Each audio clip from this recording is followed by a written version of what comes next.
A'udzu billahi minasyaitonir rajim. Bismillahirrahmanirrahim. Assalamualaikum warahmatullahi wabarakatuh. Nawaitu ta'alluma wa ta'lim wa tadhakkura wa tadhkir wa naf'a wal intifa' wal ifadata wal istifadah wal hathu ala tamassuki bi kitabillah wa sunnati rasulillah sallallahu alaihi wasallam wa du'a ila al-huda wa dalalata ala al-khair ibtigha'i wajhillah wa qurbihi wa thawabih. Allahumma rzuqna ya Rabbi fahman nabiyyin wa hifdzal mursalin wa ilhamal malaikatil muqarrabin birahmatika ya arhamar rahimin walhamdulillahi rabbil alamin. Muslimin dan muslimat, hadirin dan hadirat yang dirahmati Allah Subhanahu wa taala. Alhamdulillah, bersyukur kita kepada Allah Subhanahu wa taala kita dapat berjumpa dalam keadaan sihat wal afiah, dan mudah-mudahan perjumpaan kita ini diberkati oleh Allah Subhanahu wa taala.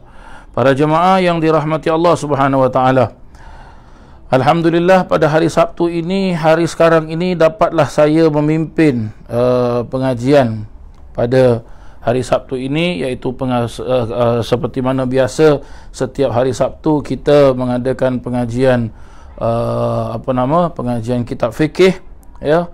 Dan alhamdulillah pada hari Sabtu ini dapatlah kita teruskan, kerana pada hari Sabtu yang sebelumnya saya tak dapat memimpin, ya, kerana ada hal yang tak dapat dielakkan. Maka hari ini kita akan sambung, ya, pengajian kitab Misbahud Duja, ataupun kita sebut dengan kitab Safinatun Najah, para jemaah sekalian, ya, iaitu merupakan suatu kitab fikih yang sangat-sangat baik, yang membahas tentang perihal hukum-hukum fikih, insya-Allah. Baik, sebelum kita mulakan, mari sama-sama kita baca surah Fatihah, ya. Kita hadiahkan kepada pengarang kitab fikih ini, iaitu pengarang kitab Safinatun Najah, yang bernama Al-Alim Al-Allamah Syekh Salim bin Sumair Al-Hadrami Asy-Syafi'i, dan juga yang menterjemahkan kitab ini iaitu seorang ustaz, ya, daripada negeri Melayu kita, iaitu daripada negeri jiran, daripada negeri Malaysia, yang bernama Al-Alim Al-Mukarram Ustaz Muhadir Haji Jul, ya, yang menamakan kitabnya ini, bila beliau syarahkan kitab Safinatun Najah, beliau namakan kitabnya iaitu kitab Misbahud Duja, iaitu lampu yang menerangi kegelapan, ya. Misbahud Duja ala syarhi Safinatun Najah. Lampu yang menerangi kegelapan malam, yang menerangkan tentang safinah, bahtera, kapal Najah yang menuju kejayaan. Al-Fatihah. A'udzu billahi minasyaitonir rajim. Bismillahirrahmanirrahim. Alhamdulillahi rabbil alamin. Arrahmanir rahim. Maliki yaumiddin. Iyyaka na'budu wa iyyaka nasta'in. Ihdinas siratal mustaqim. Siratal ladzina an'amta 'alaihim ghairil maghdubi 'alaihim waladdallin. Amin. Para jemaah yang dirahmati Allah Subhanahu wa taala, kita akan membahas berkenaan tentang bahagian yang pertama daripada kitab ini, iaitu akan membahas berkenaan tentang rukun agama. Yang pertama sekali adalah rukun Islam, ya. Memang begitulah para jemaah sekalian, kalau kita belajar fikih, ya, kita belajar fikih, bab pertama yang akan disentuh adalah rukun Islam. Bagaimana rukun Islam tersebut? Setelah itu rukun iman, ya. Dan setelah itu nanti barulah mereka masuk bab fikih yang memperjelaskan tentang bab taharah. Lepas tu masuk bab solat, lepas tu masuk bab zakat, lepas tu masuk bab saum, lepas tu baru masuk bab haji. Itulah yang disebut dengan bab ibadah, ya. Bab ibadah di dalam ilmu fikih terpecah kepada, tadi saya jelaskan, bab taharah, iaitu bab bersuci, bab solat, bab zakah, iaitu bab zakat, bab saum, iaitu bab puasa, dan babul haj, iaitu bab haji. Sekarang kita nak membicarakan tentang rukun Islam para jemaah sekalian. Baik, berkata pengarang kitab Safinatun Najah Al-Alim Al-Alamah Syekh Salim bin Sumair Al-Hadrami Asy-Syafi'i rahimallahu taala, beliau memperjelaskan faslun arkanul Islam khamsah. Syahadatu an la ilaha illallah wa anna Muhammadar Rasulullah wa iqamus salat wa ita'uz zakat wa shaum Ramadan wa hajjul baiti man istata'a ilaihi sabila. Ya. Fasal, maksud fasal di sini artinya apa? Iaitu antara dua perkara. Ya, antara dua perkara, iaitu antara beberapa, ataupun kita boleh artikan fasal bab ini memperjelaskan tentang beberapa perkara-perkara. Salah satu daripadanya adalah rukun Islam. Baik, diperjelaskan rukun Islam, ya. Rukun Islam, rukun yang dimaksudkan rukun dari segi bahasa, apa itu makna rukun para jemaah sekalian? Makna rukun boleh juga diartikan juzuk ataupun sebahagian daripada perkara-perkara tersebut, ataupun boleh juga diartikan tiang, ya, ataupun foundation. Begitulah dia para jemaah sekalian. Diperjelaskan rukun Islam ada 5 perkara. Baik, sebelum kita pergi satu persatu, apa itu Islam para jemaah sekalian? Islam diperjelaskan oleh para alim ulama bahawasanya Islam ini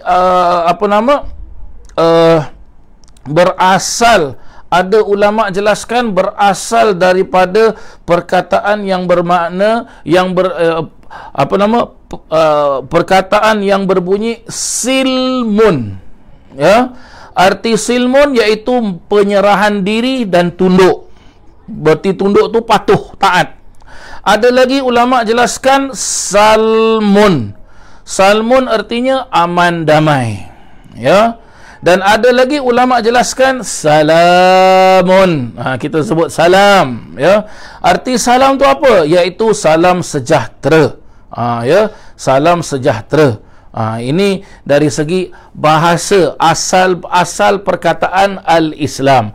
Tapi dari segi istilah pula dari segi syarak pula memperjelaskan apa? Iaitu tunduk dan patuh kepada seluruh hukum-hukum Allah Subhanahu wa taala. Itu yang dinamakan Islam, ya. Diperjelaskan Islam ada 5 perkara. Syahadatu an la ilaha illallah, bersaksi bahawa tiada Tuhan, iaitu la syahadah, bersaksi. An la ilaha illallah, iaitu tidak ada, an la ilaha, iaitu tidak ada Tuhan. Apa arti ilah di sini para jemaah sekalian? Ilah menurut menurut beberapa keterangan para alim ulama, ilah ada juga ulama memaknakan ilah itu adalah sesuatu yang disembah walaupun ia tidak betul.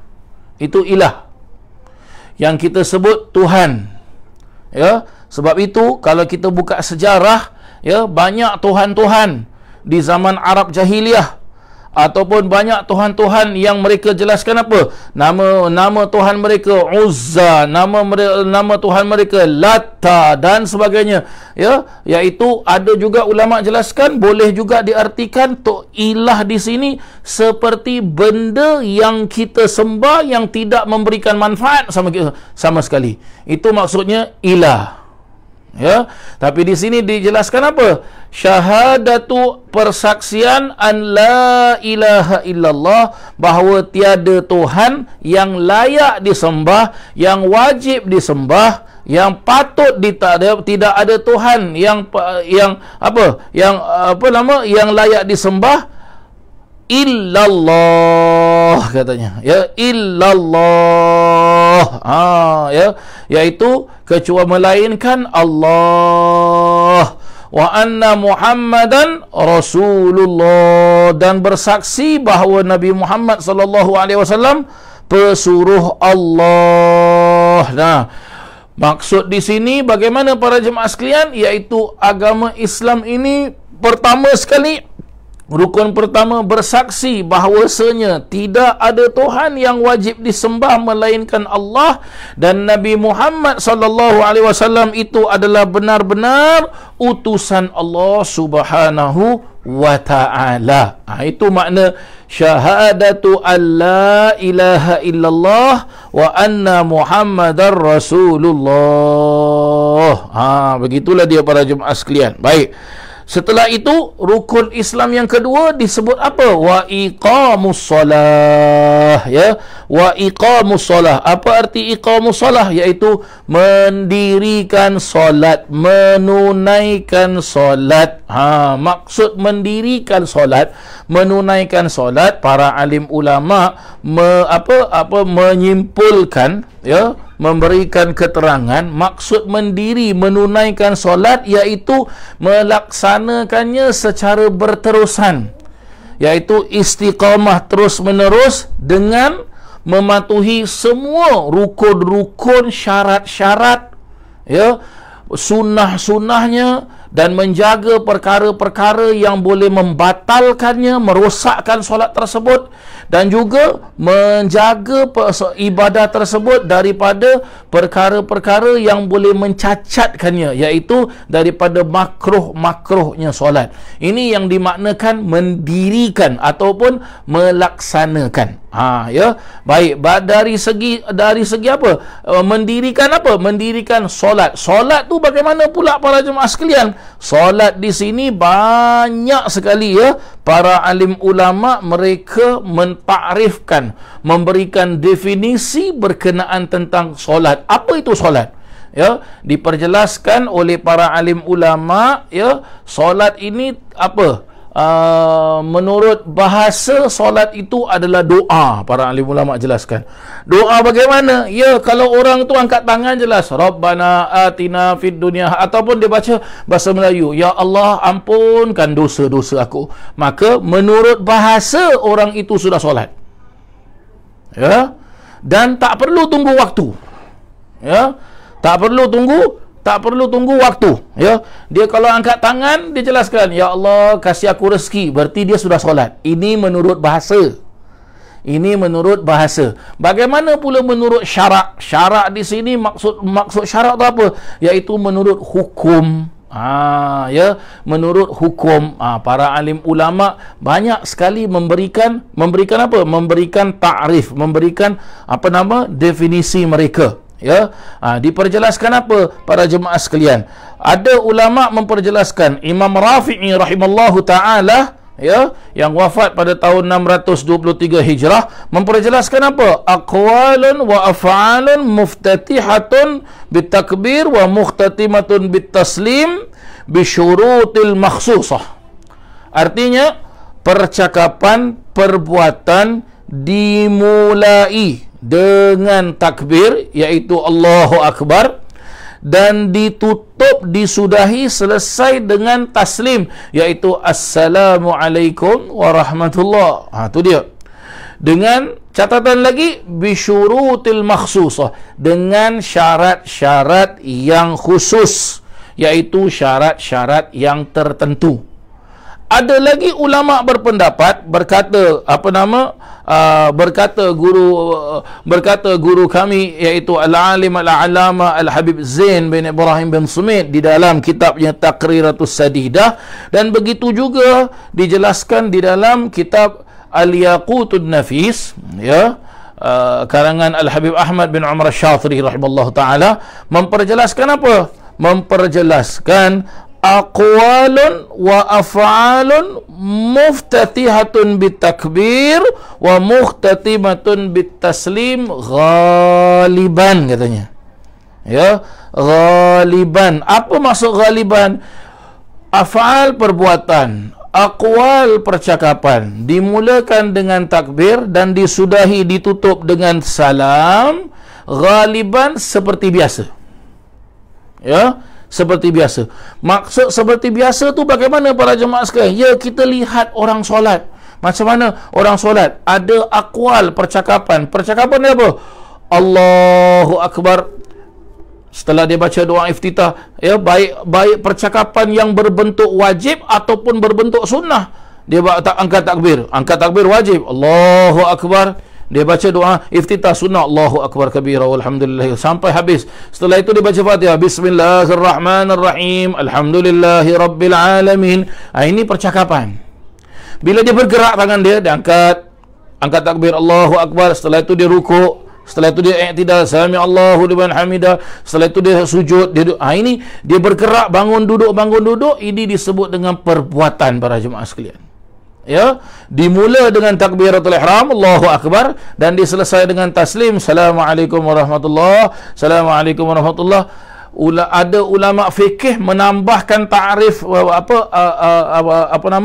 penjelasan solat dengan perkataan ghaliban. Apa maksud ghaliban di sini para jemaah sekalian? Maksud ghaliban itu bahasa Arab lah. Kalau kita terjemahkan, maksud ghaliban ialah solat seperti biasa. Ya, berarti apa? Kita nampak orang bergerak, bangun, duduk, angkat tangan, ya, beri salam ni semua, berarti seperti biasa. Berarti ada tak solat yang tidak seperti biasa?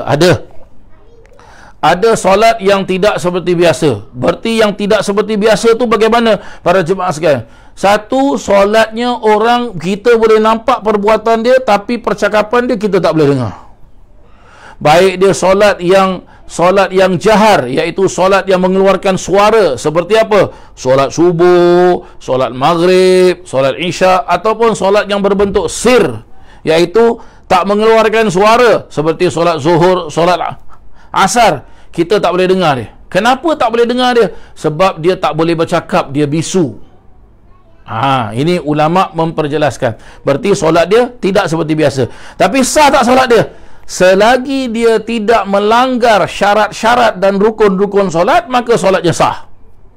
Lagi satu, ada juga solat yang tidak seperti biasa, yang tidak ada rukuk, tidak ada i'tidal, tidak ada sujud, tidak ada duduk di antara dua sujud, tidak ada duduk tahiyat awal, tidak ada duduk tahiyat akhir. Dia takbir dengan beri salam saja, yang disebut dengan solat jenazah. Itu dia para jemaah sekalian. Ya, itulah dia. Begitulah yang dijelaskan oleh para alim ulama. Ya, baik. Diperjelaskan juga oleh para alim ulama berkenaan tentang solat ini. Bagaimana, ya? Bagaimana kalau orang itu tidak melakukan solat? Ya.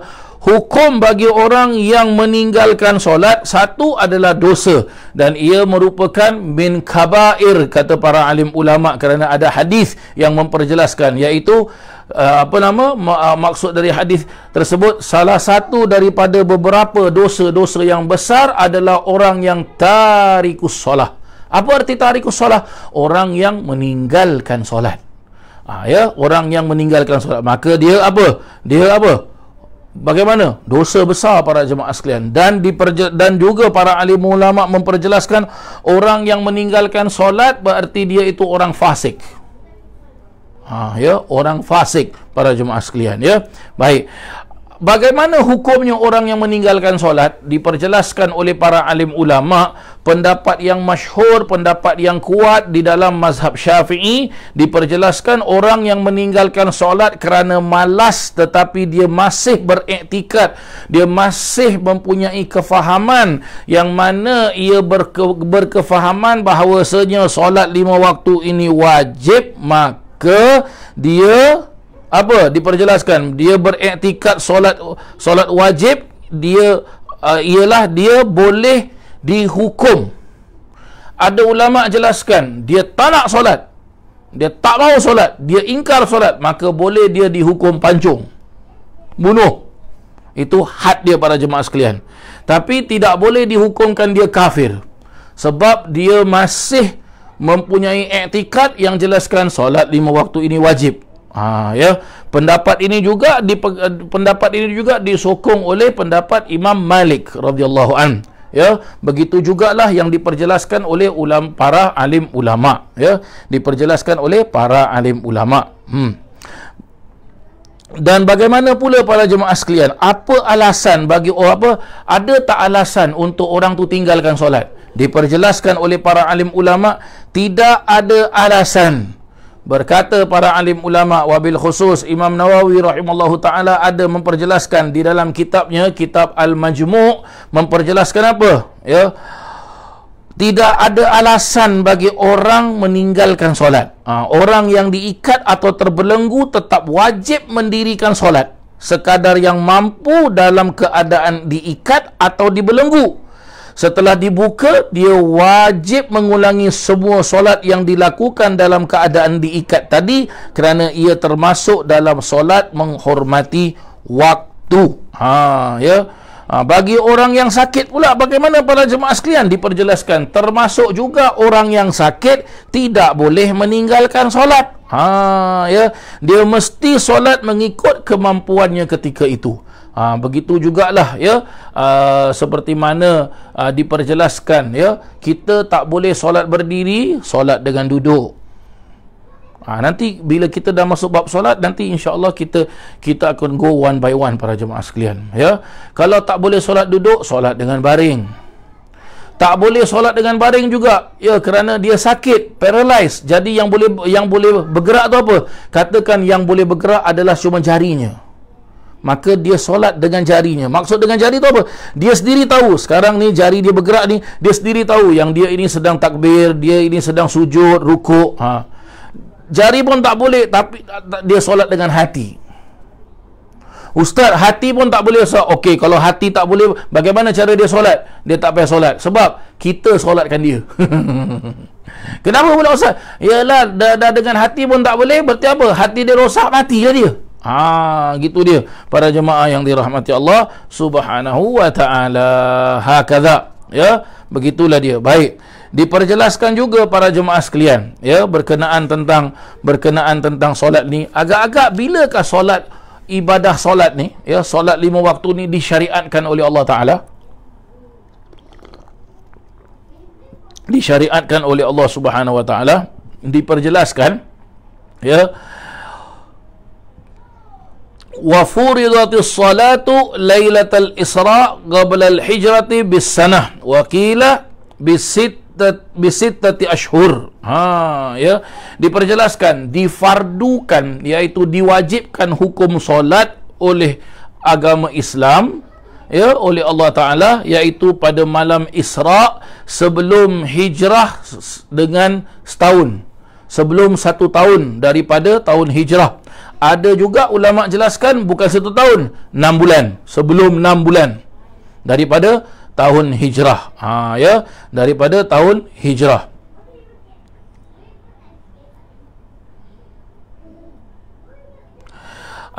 Dan juga diperjelaskan apa?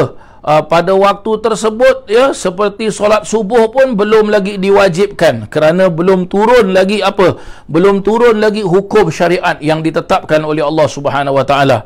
Maka para alim ulama memperjelaskan, awwalu wajibu salatul zuhur, katanya, waktu yang pertama sekali yang diwajibkan oleh Allah Taala adalah solat zuhur.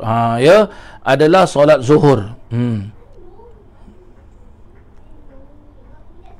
Kenapa dijelaskan solat zuhur? Kerana makna zuhur itu sendiri adalah apa? Diperjelaskan oleh para alim ulama, zuhur itu adalah seperti suatu penjelasan, suatu makna yang menunjukkan bahawasanya zuhur ini begitu terang, waktunya terang, katanya.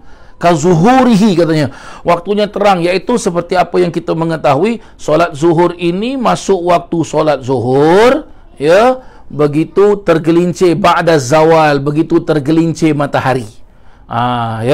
Kita betul-betul kalau nak tahu para jemaah sekalian, waktu zuhur ni masuk matahari tegak. Tapi boleh tak kita sembahyang pada matahari tegak? Tak boleh, haram.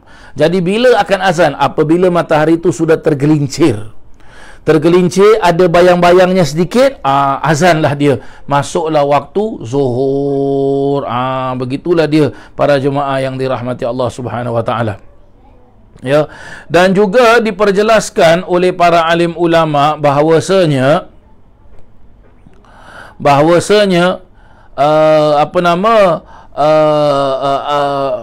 asal solat ini para jemaah sekalian, asal solat ini dia bukan 5 waktu, tetapi dia berapa waktu para jemaah sekalian? Ada hadis dari Nabi SAW yang memperjelaskan, telah Allah Ta'ala fardukan ke atas aku dan ke atas umat aku sebanyak apa? Sebanyak berapa apa nama? Iaitu sebanyak 50 waktu solat. Dan falam azal uraji'uha wa as'aluhu takhfif, ya. Dan bila terjadi peristiwa Isra dan Mi'raj, Nabi SAW ulang-alik, ya, ulang-alik ke Sidratul Muntaha, minta keringanan daripada Allah Subhanahu wa taala, ya. Dan diperjelaskan oleh para alim ulama, fakana fi waktu subhi 10 salawatin wa fi waktu zuhri kadzalik wa hakadha, ya. Dan ada pun pada waktu subuh tu ada 10 waktu, ada 10 solat.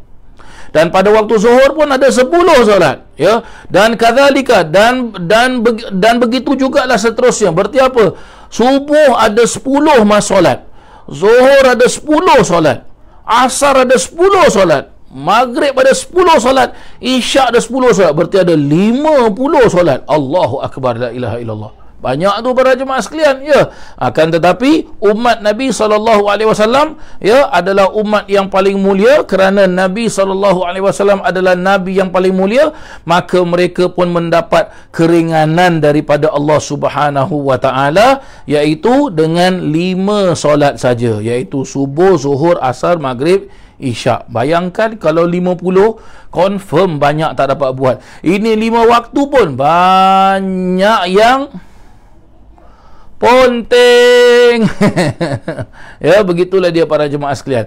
Dan juga para alim ulama berpendapat bahawasanya, ya, solat 5 waktu ini wahia afdalul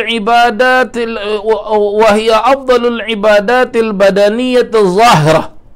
Dia adalah ibadat yang paling mulia sekali dan yang boleh kita lihat dengan jelas ibadahnya secara zahir. Nampak tubuh badan orang itu sedang beribadah. Adalah ibadah yang paling afdalus salawat katanya, ya. Afdalul ibadat, minta maaf, afdalul ibadat adalah ibadah yang paling mulia. Setelah itu apa? Thumma saum. Setelah itu adalah puasa. Thummal hajj.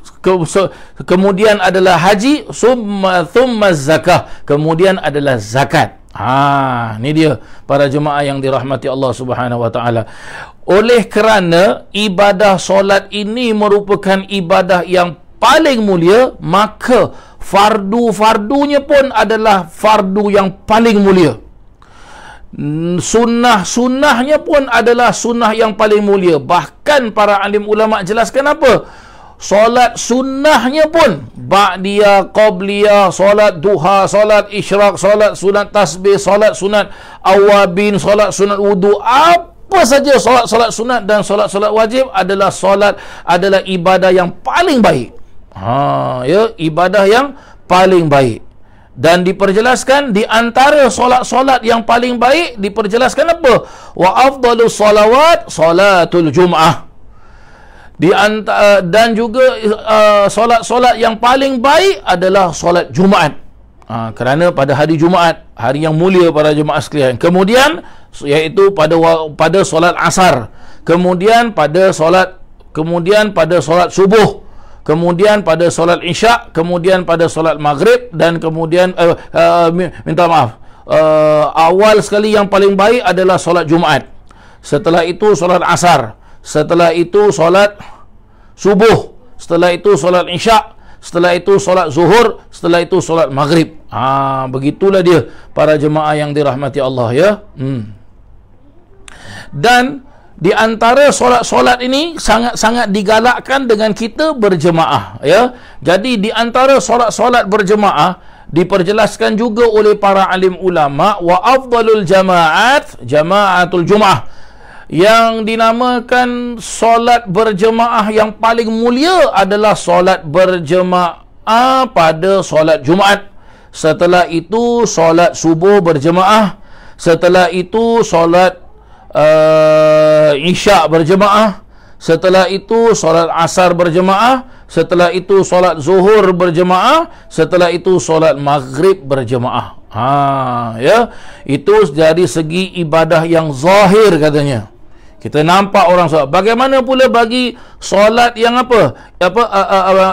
ibadah yang batin, Ibadah yang batin yang boleh kita nampak dari segi badan kita adalah apa? Orang yang apa? Katafakkur katanya. Orang yang sedang duduk tapi dia diam, dia berfikir. Kita nampak tubuh badan dia tapi akal dia secara batin dia berfikir. Setelah itu kita nampak dia tubuh badan dia, ya, dia dalam keadaan bersabar, dalam keadaan ridha, dalam keadaan sabar dengan qada'nya Allah Ta'ala, ya, sabar dengan qada' dan qadarnya Allah Subhanahu wa Ta'ala. Begitulah dia yang dijelaskan oleh para alim ulama berkenaan tentang rukun Islam yang pertama, iaitu wa iqamus shalah. Baik, seterusnya para jemaah yang dirahmati Allah, ya, rukun Islam yang kedua pula diperjelaskan.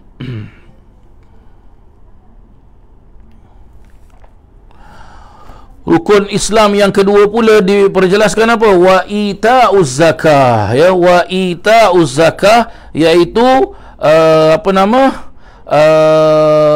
melaksanakan zakat ataupun mengeluarkan zakat.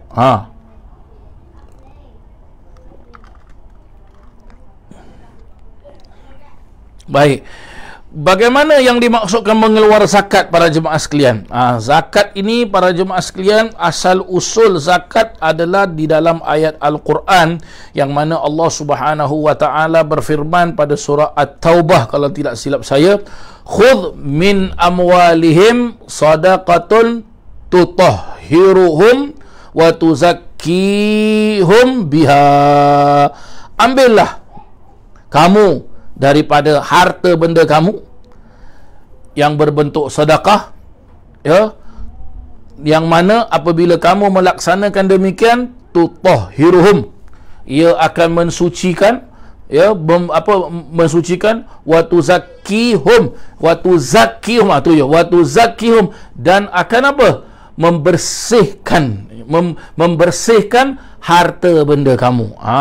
Begitulah dia yang dijelaskan. Jadi boleh faham kita bila kita bilang zakat para jemaah sekalian, ya, bila kita bilang zakat adalah apa? Yang dijelaskan di dalam agama Islam dua macam zakat. Satu disebut dengan zakat fitrah. Zakat fitrah seperti apa yang kita tahu, pada setiap bulan Ramadan kita akan bayar.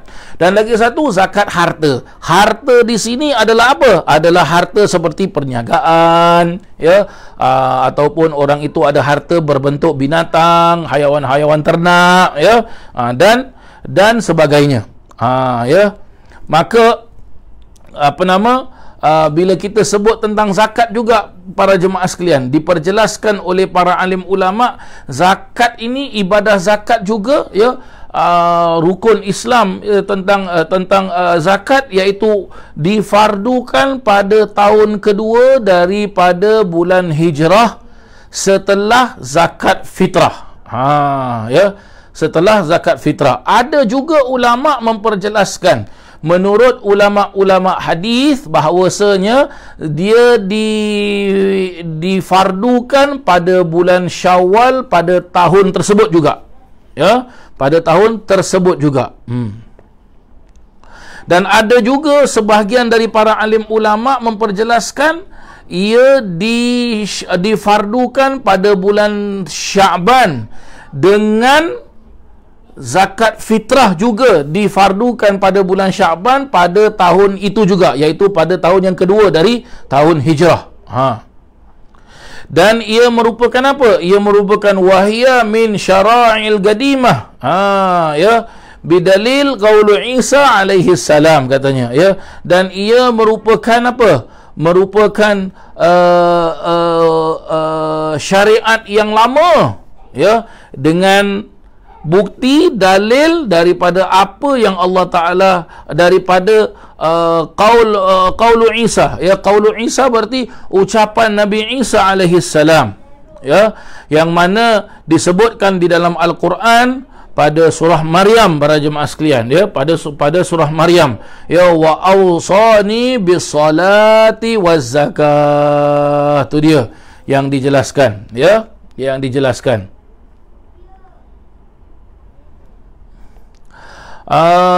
Diperjelaskan juga oleh sebahagian para alim ulama seperti apa yang disebutkan oleh Imam Suyuti rahimallahu taala, ya, yang mana beliau menukil daripada Imam Ibnu Athaillah As-Sakandari rahimallahu taala, memperjelaskan annal anbiya la tajibu alaihimuz zakah li'annahum la malaka lahum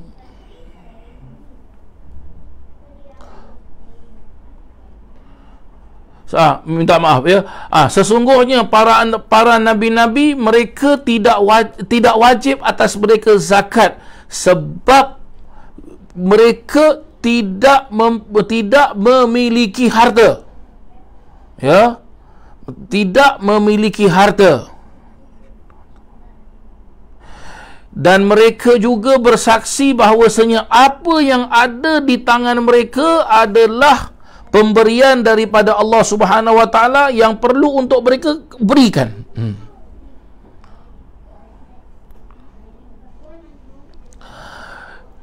Itu menurut ulama tersebut, ya. Tetapi menurut Imam Syafi'i rahimallahu taala wa madhhabu Imamuna Asy-Syafi'i radhiyallahu anhu annahum yamlikun ma laka yamlikan. Naam, ya. Dan menurut pendapat Imam Syafi'i bahawasanya para nabi itu mereka memiliki harta. Ya, mereka memiliki harta. Oleh kerana mereka memiliki harta, sebab itulah mereka menjadi contoh yang paling baik. Dengan mereka lah adalah orang-orang yang terawal sekali yang menunaikan ibadah zakat sebagai contoh kepada umatnya. Inilah yang dijelaskan oleh para alim ulama, para jemaah sekalian. Baik, bagaimana pula kalau orang itu dia tak nak zakat? Ya, dia mengingkari zakat, dia tak nak mengeluarkan zakat, ataupun dia lari dari zakat. Bagaimana para jemaah sekalian? Ya, diperjelaskan bahawasanya, ya, bagi orang yang mengingkari zakat ini para jemaah sekalian, ya, hukumnya bagaimana? Hukumnya mereka kufur. Ya, jika tidak disepakati atas yang seperti zakat perniagaan, ya, hukumnya mereka kufur. Maksud kufur tu bagaimana? Iaitu mereka berdosa lah para jemaah sekalian. Mereka berdosa para jemaah sekalian, ya. Dan juga haram hukumnya, ya. Begitulah yang disebutkan di dalam kitab-kitab fikih yang muktabar seperti kitab I'anatul Talibin. Dan wajib zakat ini dilaksanakan, ya, dikeluarkan apabila orang itu, satu, dia memiliki harta. Nombor dua, harta tu memang milik dia. Dan nombor tiga, harta tu ada di depan dia. Ada dia. Kalaupun harta tu milik dia tapi harta tu tak ada di depannya, maka dia belum lagi wajib zakat. Walaupun sudah sampai kepada syarat yang lain, iaitu syarat haul. Apa haul? Haul maksudnya 1 tahun. Sudah selama setahun harta ini disimpan. Dan lagi satu, mesti sesuai dengan nisab. Nisab mesti ada. Ya, maksud nisab tu bagaimana? Iaitu sukatan kadar zakat. Ya, sukatan. Jadi selama 1 tahun haul ni, ya, 1 tahun 12 bulan kan para jemaah sekalian kan, ya. Jadi selama 12 bulan, semua 12 bulan ni mesti melebihi nisab.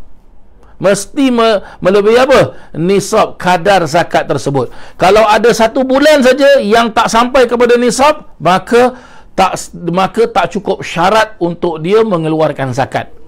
Begitulah dia para jemaah yang dirahmati Allah Subhanahu wa taala. Hakadha. Begitulah yang disebutkan dengan apa? Dengan zakat. Baik, kita pergi kepada rukun selanjutnya para jemaah sekalian. Rukun selanjutnya iaitu apa? Rukun selanjutnya iaitu wasaumu Ramadan. Ya, wasaumu Ramadan. Saumu Ramadan ni apa? Seperti apa yang kita mengetahui, iaitu apa? Berpuasa di bulan Ramadan. Ya, berpuasa di bulan Ramadan. Baik. Bila kita bilang puasa di bulan Ramadan, ya, puasa ni bagaimana pula para jemaah sekalian? Puasa ni dijelaskan oleh para alim ulama, puasa ini dari segi bentuk bahasa, dia tahan diri dia. Ya, dia tahan diri dia. Ya. Bagaimana maksud puasa? Ada juga ulama jelaskan apa? Dia menahan diri pada waktu siang di bulan Ramadan daripada makan dan minum serta perkara-perkara yang boleh membatalkan ataupun merosakkan ibadah puasanya, ya, dari terbit matahari, iaitu masuk waktu subuh sehinggalah terbenam matahari, iaitu masuk waktu maghrib, biniyatin makhsusatin, dengan niat yang tertentu. Dengan niat yang tertentu. Dan diperjelaskan juga oleh para alim ulama bahawasanya asal puasa juga, syariat puasa juga daripada syariat yang lama, ya, syariat yang al-qadimah, ya, yang sangat-sangat lama. Wa amma bihadhihi al-kaifiyah famin khususiyati hadhihi al-ummah, ya.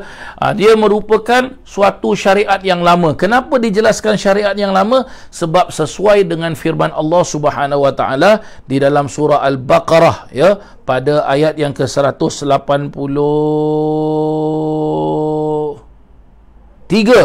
ya. Allah Taala memperjelaskan apa? Ya ayyuhalladzina amanu kutiba alaikumus-shiyam kama kutiba 'alal ladzina min qablikum la'allakum tattaqun. Itu dia. Ya. Apa maksudnya? Wahai orang-orang yang beriman, telah ditetapkan ke atas kamu hukum berpuasa. Kutiba 'alaikumus-shiyam. Telah ditetapkan ke atas kamu semua asyam, berpuasa. Kama kutiba, seperti mana yang telah ditetapkan, ya, kama kutiba 'alal ladzina min qablikum, ke atas orang-orang yang terdahulu, berarti sebelum kamu.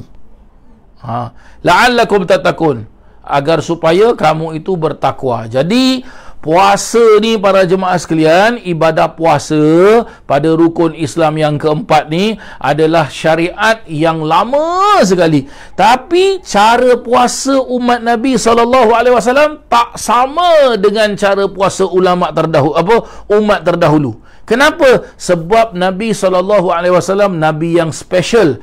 Jadi umatnya pun umat yang special. Bila umatnya yang special, hukum syariat pun Allah specialkan. Begitu dia para jemaah yang dirahmati Allah. Dan diperjelaskan oleh para alim ulama bahawasanya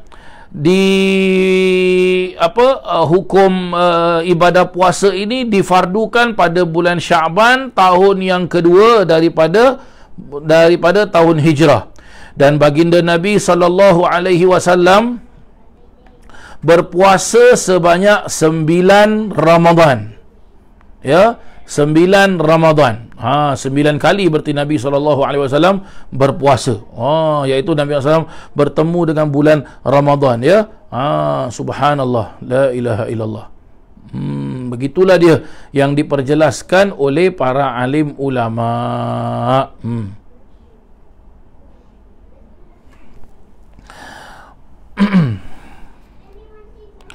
Ada juga ulama memperjelaskan tentang perkataan Ramadan. Kenapa Ramadan? Kenapa bukan perkataan lain? Ya, apa pasal mesti Ramadan para jemaah sekalian?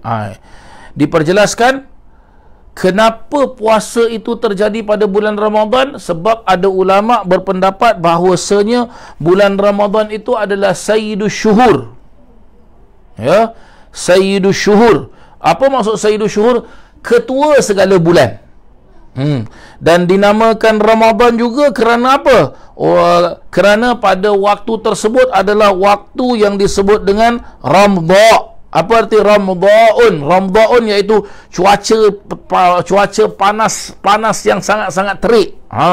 Ya, cuaca yang panas, dan panasnya sangat-sangat terik. Ada juga ulama-ulama memperjelaskan demikian. Begitulah dia.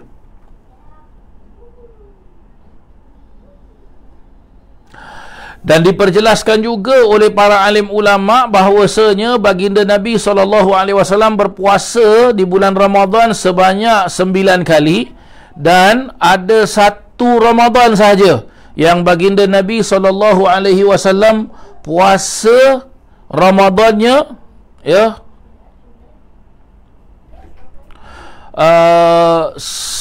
kali itu para jemaah sekalian, hanya ada satu Ramadan saja yang Nabi SAW puasa sampai 30 hari. Yang lagi 8 Ramadan Nabi puasanya tak sampai 30 hari, hanya 29 hari. Begitulah dia yang dijelaskan oleh para alim ulama. Begitulah sedikit sebanyak berkenaan tentang bab puasa. Baik, kita pergi kepada rukun Islam yang terakhir. Rukun Islam yang terakhir para jemaah sekalian. Rukun Islam yang terakhir. Rukun Islam yang terakhir tidak lain dan tidak bukan adalah apa? Adalah haji. Adalah ibadah haji, yang mana ibadah haji ini para jemaah sekalian, yang seperti apa yang kita mengetahui, ibadah haji yang disebut dengan apa? Menunaikan ibadah haji. Wa hajjul baiti man istata'a ilaihi sabila. Tu dia, menunaikan haji. Maksud dari haji ini adalah suatu ibadah yang dilakukan dengan menuju kepada rumah Allah. Maksud menuju kepada rumah Allah iaitu melaksanakan ibadah itu di keliling Kaabah, yang mana Kaabah itu berada di kota Mekah dengan niat ibadah. Tu dia, dengan niat ibadah. Banyak orang memperjelaskan apa? Baitullah. Apa itu Baitullah para jemaah sekalian? Baitullah itu maksud bait dalam bahasa Arab, baitun. Apa maksud baitun? Baitun makna dia rumah. Habis kalau Allah iaitu Baitullah berarti rumah Allah. Yang maksud rumah Allah itu iaitu Kaabah di kota Mekah. Jadi ulama memperjelaskan mulianya Masjidil Haram itu adalah dengan adanya Kaabah. Kalau tak ada Kaabah, Masjidil Haram pun tak mulia para jemaah sekalian. Itulah dia, Sebab apa? Hukum ibadah haji mesti kita pergi Mekah. Kalau kita tak pergi Mekah, maka tak sah ibadah haji kita. Mana boleh kita pergi tawaf dekat apa? Mana ada Kaabah selain daripada dekat Mekah? Tak ada. Tak ada ustaz, ada orang buat Kaabah sendiri. Itu gila nama dia para jemaah sekalian. Begitulah dia. Begitulah dia. Dan diperjelaskan juga bagi manistata'a ilaihi sabila. Bagaimana yang dimaksudkan manistata'a ilaihi sabila? Maksud manistata'a ilaihi sabila iaitu bagi sesiapa yang mampu pergi ke sana, iaitu bagi siapa yang mempunyai kemampuan untuk melakukan ibadah itu berjalan sampai menuju ke Kaabah. Apa maksud mampu pergi ke sana? Man istata'a ilaihi sabila. Diperjelaskan iaitu salah satu daripada maksud kemampuan man istata'a ilaihi sabila, orang itu mempunyai perbelanjaan yang cukup untuk pergi dan balik. Satu. Nombor dua, iaitu mempunyai nafkah yang cukup untuk tanggungannya yang ditinggalkan sepanjang perjalanannya. Iaitu katakan dalam family, suami, isteri, anak, suami pergi haji. Jadi bila suami pergi haji, mesti suami tinggalkan nafkah untuk anak dan isteri. Tinggalkan barang makan, duit, segala macam. Ini nafkah wajib. Yang ketiga pula apa? Iaitu mempunyai mempunyai kenderaan.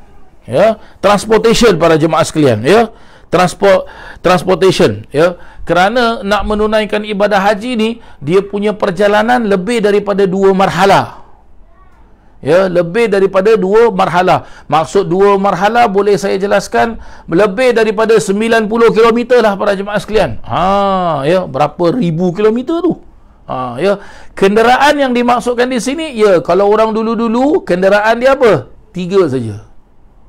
Kuda, unta, lagi satu kaki. Jalan kaki orang pergi haji. Ya. Lagi satu kenderaan apa? Kapal laut safinah. Lagi satu apa? Kalau antara negeri Arab dengan negeri Arab, macam kita Singapura, Malaysia, kita boleh drive. Negeri Arab pun boleh para jemaah sekalian. Ya, sebab sebahagian besar negeri Arab, perbatasan mereka tu bagaimana? Perbatasan mereka padang pasir, gunung-gunung. Jadi apa? Mereka boleh drive. Naik kereta boleh, ataupun naik bas. Ya. Ada ke orang pergi haji naik bas? Ya, ada. Siapa? Saya.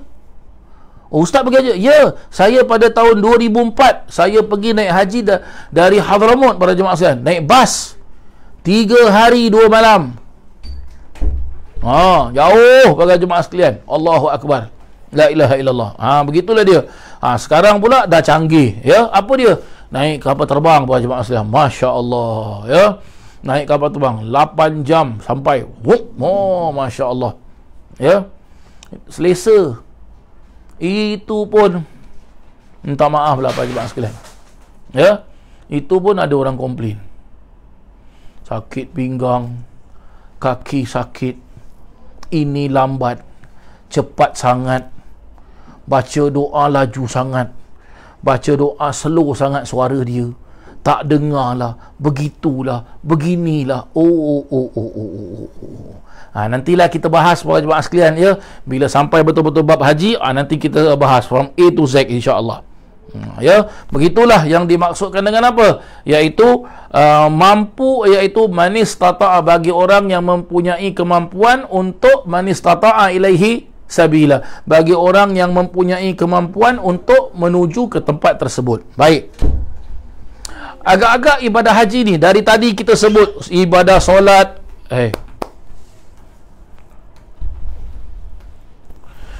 Dari tadi kita jelaskan, ya, ibadah solat difardukan sekian, ibadah zakat sekian, ibadah puasa sekian. Haji pula macam mana ustaz? Haji begini para jemaah sekalian, ya.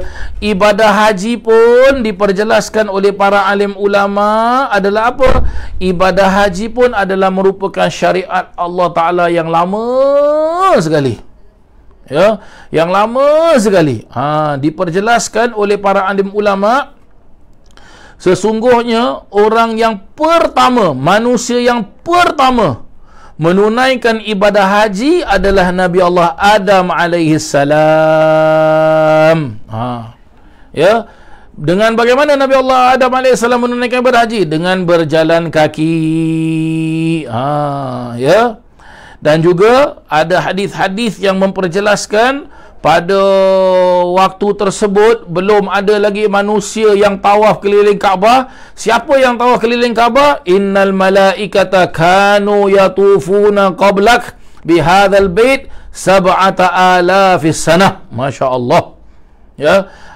Sesungguhnya para malaikat merekalah yang tawaf keliling Kaabah sebelum kamu, wahai Nabi Adam, bihadzal bait, dengan rumah Allah Taala ini selama berapa lama? 7,000 tahun. Masya Allah. Ya, 7,000 tahun.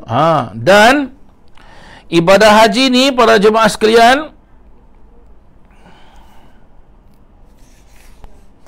ibadah haji ini, ya, menurut pendapat yang masyhur, pendapat yang kuat, pendapat yang popular, kebanyakan para alim ulama memperjelaskan bahawasanya difardukan ibadah haji ini pada tahun yang ke-6 daripada bulan hijrah, daripada tahun hijrah.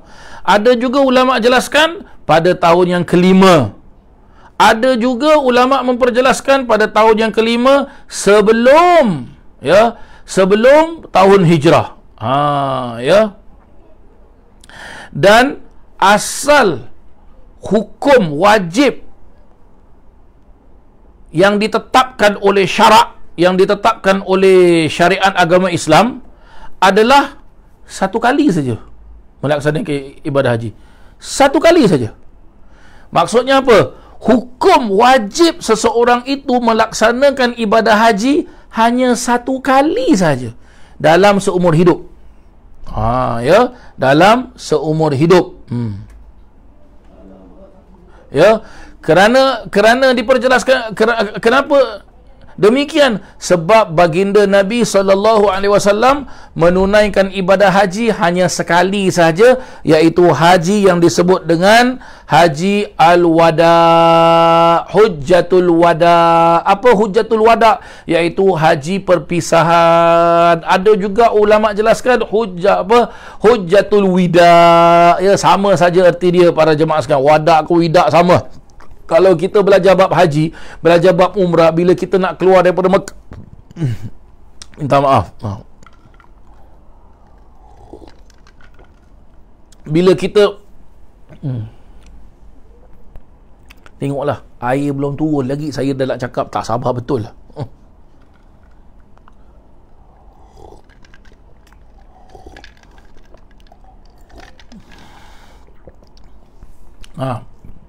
Bila kita belajar bab haji, belajar bab umrah, bila kita nak keluar daripada kota Mekah, kan ada satu bab dipelajari. Apa bab tersebut? Tawaf wada, dia bilang. Tawaf wida. Apa maksud wada atau wida? Tawaf selamat tinggal. Sebab apa? Kita nak tinggalkan Kaabah. Nabi SAW menunaikan ibadah haji pun sekali saja, iaitu haji perpisahan. Ya, pada haji tersebutlah adalah kali terakhir Nabi adalah haji perpisahan. Setelah itu Nabi pun pulang ke Madinah, dan Nabi pun setelah itu sakit gering. Setelah itu ada ulama jelaskan selama 40 hari Nabi sakit, setelah itu Nabi wafat. Ya. Umrah pula macam mana Ustaz? Umrah diperjelaskan baginda Nabi SAW melaksanakan ibadah umrah berkali-kali. Ya, berkali-kali. Banyak kali Nabi SAW melaksanakan ibadah umrah. Sebab itu, kalau kita lihat para jemaah sekalian, bila kita sebut tentang ibadah umrah ni, tengok bila kita pergi haji ataupun bila kita pergi umrah. Tengok, ya, kita bila habis buat haji, kita boleh melaksanakan umrah. Mana kita jatuhkan niat? Kita boleh jatuhkan niat dekat Tanaim. Kita boleh jatuhkan niat dekat Jirana. Kita boleh jatuhkan niat dekat Hudaibiyah. Tengok para jemaah sekalian. Ini semua, tiga-tiga tempat ni, ini semua ada sejarah dia para jemaah sekalian. Nabi SAW lah yang memperjelaskan.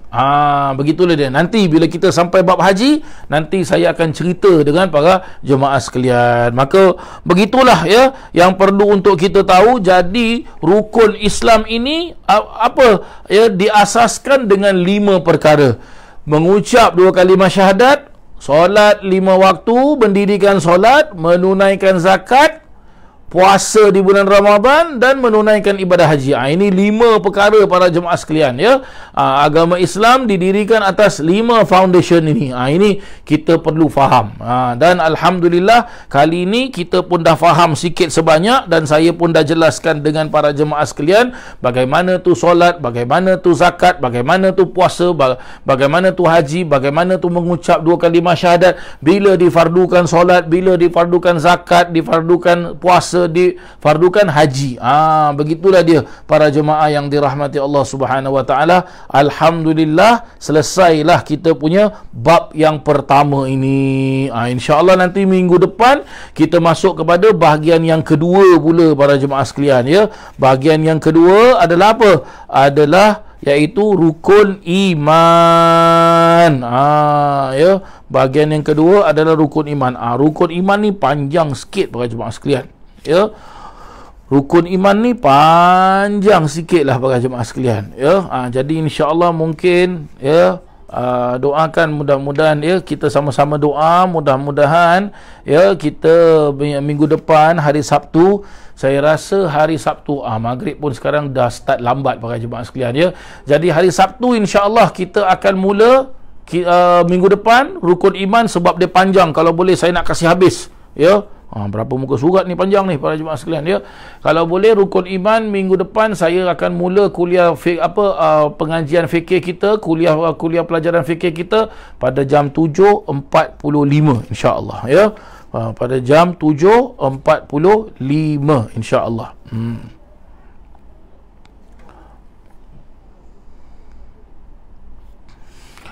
Baik para jemaah yang dirahmati Allah, sebelum saya tutup pengajian kita ini, ya, saya ucapkan banyak-banyak terima kasih kepada para jemaah kerana sudi mengikuti pengajian saya, dan mohon maaf atas segala kekurangan, segala kekasaran bahasa. Mohon maaf sebesar-besarnya, dan mudah-mudahan apa saja ilmu yang telah pun kita pelajari bersama diberikan oleh Allah Subhanahu wa taala, ilmu dijadikan ilmu yang manfaat, ya, dijadikan ilmu yang manfaat, ilmu yang berkat, dan ilmu yang dapat kita amalkan, ya.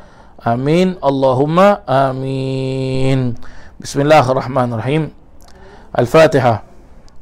Anna Allah ya'fu anna wa anna Allah ya'fu anna wa an walidina wa an auladina wa an masyayikhina wa an muallimina wa an ahli al-huquqi alaina wa an jami'il muslimin.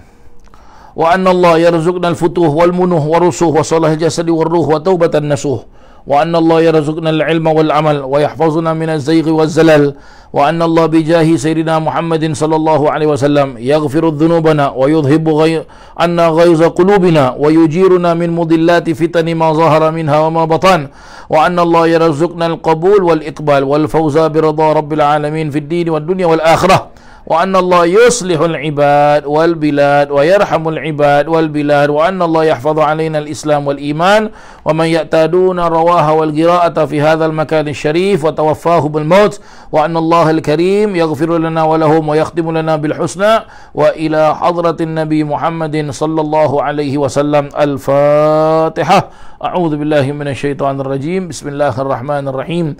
الحمد لله رب العالمين الرحمن الرحيم مالك يوم الدين. إياك نعبد وإياك نستعين. اهدنا الصراط المستقيم صراط الذين أنعمت عليهم غير المغضوب عليهم ولا الضالين آمين. بسم الله الرحمن الرحيم. ربنا انفعنا بما علمتنا، رب علمنا الذي ينفعنا، رب فقهنا وفقه أهلنا وقرابة لنا في ديننا مع أهل الكتر أنثى وذكر، رب وفقنا وفقهم لما ترتدي قولا وفعلا كرما، وارزق الكل حلالا دائما، وأخل الأذكياء علماء نهضى بالخير ونكفى كل شر، ربنا أصلح لنا كل شؤون، وأقر بالرضا منك العيون، واقض عنا ربنا كل الديون قبل أن تأتينا رسل المنون، واغفر استر أنت أكرم من ستر، وصلاة الله تغشى مصطفى من إلى الحق دعانا والوفاء بكتاب فيه للناس الشفاء، وعلى الآل الكرام الشرفاء، وعلى الصحب مصابي الغرار. اللهم اهدنا بهداك واجعلنا ممن يسارع في رضاك، ولا تولنا وليا سواك، ولا تجعلنا ممن خالف أمرك وعصاك، وحسبنا الله ونعم الوكيل، ولا حول ولا قوة إلا بالله العلي العظيم. يا ربنا اعترفنا بأننا اقترفنا وأننا أسرفنا على لظى أشرفنا، فتب علينا توبة تغسل لكل أوبة، واستر لنا العورات وآمن الروعات، واغفر لوالدينا ربي ومولودينا والأهل والإخوان وسائر الخلان، وكل ذي محبة أو جيرة أو صحبة، والمسلمين أجمع آمين ربي اسمع، فضلا وجودا منا لا باكتساب منا، بالمصطفى الرسول نعظى بكل سول، بالمصطفى الرسول نعظى بكل سول، بالمصطفى الرسول نعظى بكل سول، صلى وسلم ربي عليه عد الحب، وآله وصحبه عداد تشي الصعب، والحمد للإله في البدء والثناء. Sekian, terima kasih. Wabillahi taufiq wal hidayah, wabirridha wal inayah. Wassalamualaikum warahmatullahi wabarakatuh.